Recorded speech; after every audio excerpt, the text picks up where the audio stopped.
ಕೇಂದ್ರ ಸರ್ಕಾರಿ ನೌಕರಿಗೆ ನೀಡುತ್ತಿರುವ ಮಾದರಿಯಲ್ಲಿ 7ನೇ ವೇತನ ಆಯೋಗದ ವರದಿಗಳನ್ನು ಜಾರಿಗೊಳಿಸುವ ಮೂಲಕ ಕೇಂದ್ರ ಸರ್ಕಾರದ ಮಾದರಿಯಲ್ಲಿ ರಾಜ್ಯ ಸರ್ಕಾರಿ ನೌಕರರಿಗೂ ಸರಿಸಮಾನ ವೇತನ ನೀಡಲು ರಾಜ್ಯ ಸರ್ಕಾರಕ್ಕೆ ಒತ್ತಾಯ ಮಾಡಲಾಗಿದೆ ಅಂತ ರಾಜ್ಯ ಸರ್ಕಾರಿ ನೌಕರರ ಸಂಘದ ರಾಜ್ಯಾಧ್ಯಕ್ಷ ಸಿಎಸ್ ಷಡಕ್ಷರಿ ಹೇಳಿದರು.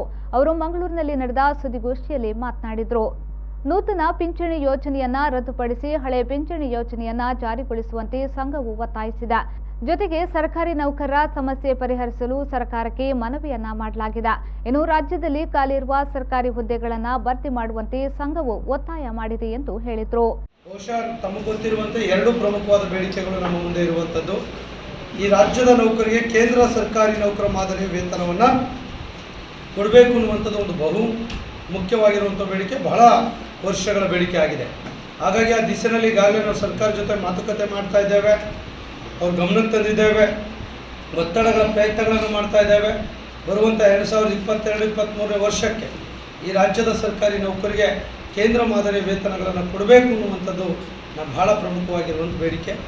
ಅದ್ರ ಜೊತೆ ನ್ಯೂ ಪೆನ್ಷನ್ ಸ್ಕೀಮನ್ನು ಅಬಾಲಿಷ್ ಮಾಡಿ ಓಲ್ಡ್ ಪೆನ್ಷನ್ ಸ್ಕೀಮ್ ತರಬೇಕು ಅನ್ನುವಂಥದ್ದು ಕೂಡ ಒಂದು ದೊಡ್ಡ ಒಂದು ಬೇಡಿಕೆ ನಮ್ಮ ಮುಂದೆ ಇರುವಂಥದ್ದು. ಈಗಾಗಲೇ ನಾವು ಬೇರೆ ಬೇರೆ ರಾಜ್ಯಗಳು ಎಲ್ಲರೂ ಕೂಡ ಮಾತನಾಡ್ತಾ ಇದ್ದೇವೆ.